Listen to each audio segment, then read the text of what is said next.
I'm delighted to be able to introduce David Graham, a man that I've admired over the years very much indeed. A man of great determination and grit. David Graham, if anybody ever deserved to be in the Hall of Fame, it's you. First of all, your record proves it. There you have it. David Graham wins the 1981 Phoenix Open. It is his 6th tour victory. Graham has now won at Cleveland, the Westchester American Golf Classic, the PGA Championship, the Memorial, and now here at Phoenix. David won 2 major championships. He won tournaments all over the world, so he was the complete golfer. Listen to the welcome. Australia's David Graham. I'll tell you one thing, you're going to win a lot of these. I'm not going to win too many of them. You're going to win a hell of a lot of them. And David will appreciate this like Charlie Sifford did, who I vividly remember saying, "Hoo-wee! I never thought I'd be in the Hall of Fame. I made sure I didn't have an accident a month before. I watched the road to the left and the cars to the right, and I took great care to make sure I was here this evening." And it was very touching. David Graham, you are a man who I know well, having been in the midst of your company for all these years, how much you will appreciate this evening. As I wear this jacket this evening, the World Golf Hall of Fame jacket and tie, I am so proud because it means so much in my life. To have this ceremony at St. Andrews, in my eyes, is very special. St. Andrews and the R&A means so much to me as a golfer, because what they've done for golf around the world for a long, long time is to be admired. And when you think this place is so richly steeped in great history and tradition, and I couldn't think of a better place in the world for this to take place.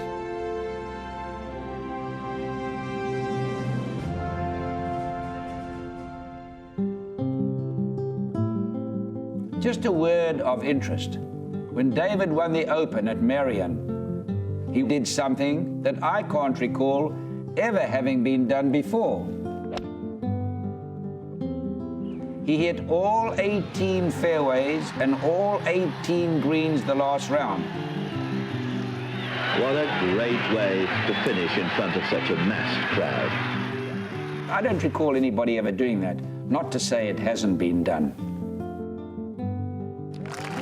In 1979, he took the U.S. PGA Championship. Now at Marion, he becomes the first Australian to win the Open. David, to you and your family, well done, my friend, and God bless.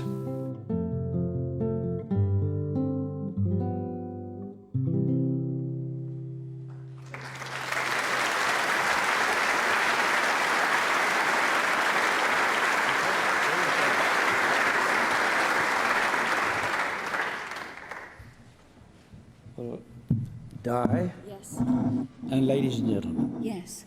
I believe this is your second baby you expected. Oh, Good luck. right, we're going off script. Yes, it certainly is. Thanks for mentioning that, Gary. Well, I've been allocated, we've all been allocated 35 seconds approximately to introduce our inductees. Correct, yes. And so I thought I'd use the Rolex watch because it never tells a lie, and they're our biggest sponsors in golf. But, ladies and gentlemen, it gives me such pleasure to be able to introduce David Graham tonight, and it's enough said on the screen. But David has been such a thorough gentleman, an outstanding golfer, a man who's won golf tournaments all over the world, which is not easy. It's easy to win in your own backyard, but not all over the world. But I think, and the thing that comes to mind with David, that he's so grateful. He and Charlie Sifford, I've never seen two people with such gratitude to be inducted into the Hall of Fame, particularly on this wonderful stage at St. Andrews. He looks so handsome there, but he still looks so handsome today. And I said to him, "How do you do it?" He says, "Well, I've had my face tightened 5 times, and the knot had to break. It would suck you all onto the stage." Where is David? David, where are you?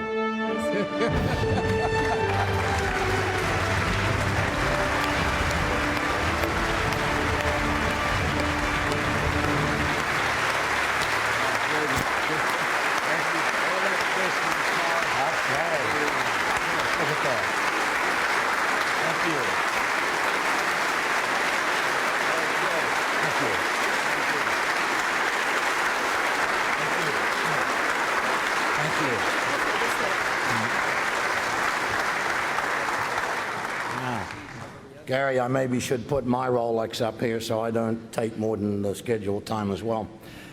Thank you, Gary. Thank you so much. What an incredible honor it is for me to be introduced by you. You are golf's greatest ambassador, and I so appreciate your support and your longtime friendship. It is such a pleasure to be here in St. Andrews in this magnificent hall.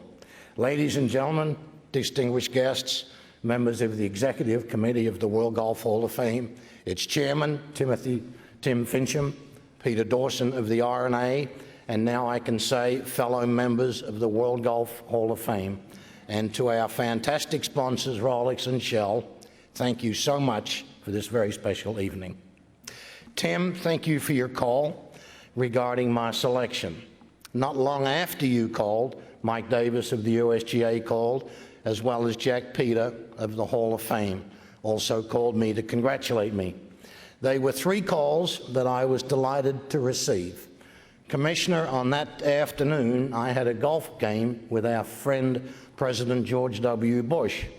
I told him of my selection. I didn't violate your confidentiality with the president. But on the first shot, I hit on the first tee. He said, "Nice shot, Hall of Famer." That was the first time that I had heard that. So coming from a president, that was pretty good. I got interested in golf when I was 12, at a little golf course called Wattle Park in Melbourne, Australia. I got a job there working on the weekends. Sorry, my teleprompter's not working. And some of the unknown reasons that I started to play left-handed.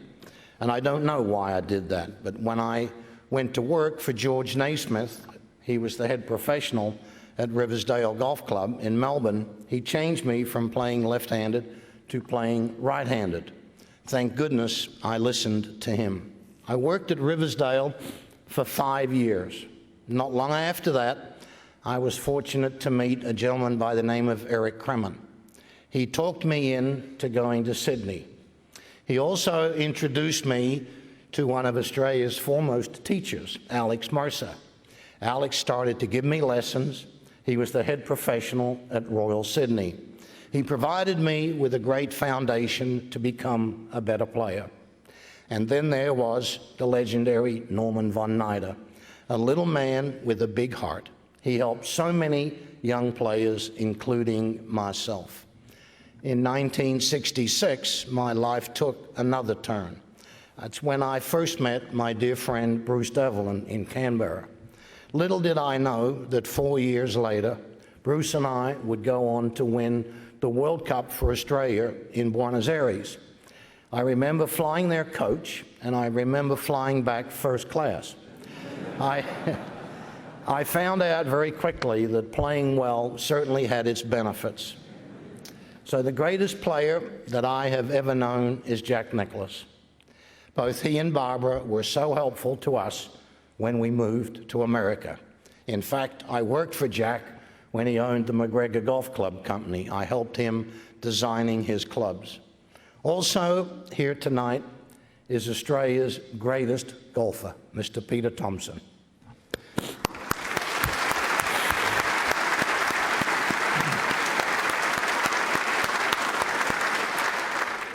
I can remember, you may not, but I can remember waiting a couple of hours to play golf with you when I was 17 years old at Victoria Golf Club. You have been a great champion, Peter, on and off the golf course. What an honor it is to have royalty in the building, Mr. Arnold Palmer. Thank you, Arnold.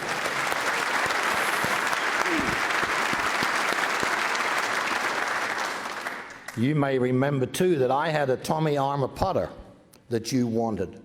We were in Pebble Beach in 1972. You were very kind enough when we made a deal to give me a set of your irons. I used those irons to win my very first tournament in the United States. I hope you still have your putter. Golf is so popular today because of you. Thank you, sir.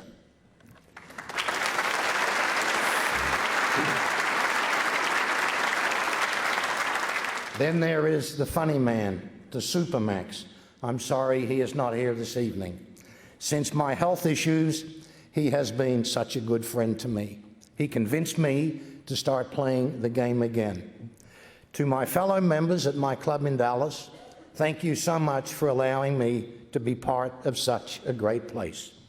Also, many thanks to Dr. Parker, our famous golf historian, and to the 200-plus workers at the World Golf Hall of Fame in St. Augustine. Thank you for doing such a wonderful job.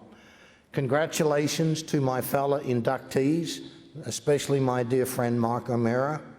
And having said all that, there's one year that is the most important in my life. That's 1968. This is the hard part. That's the year I married Maureen. Her name should be on this trophy as well. So,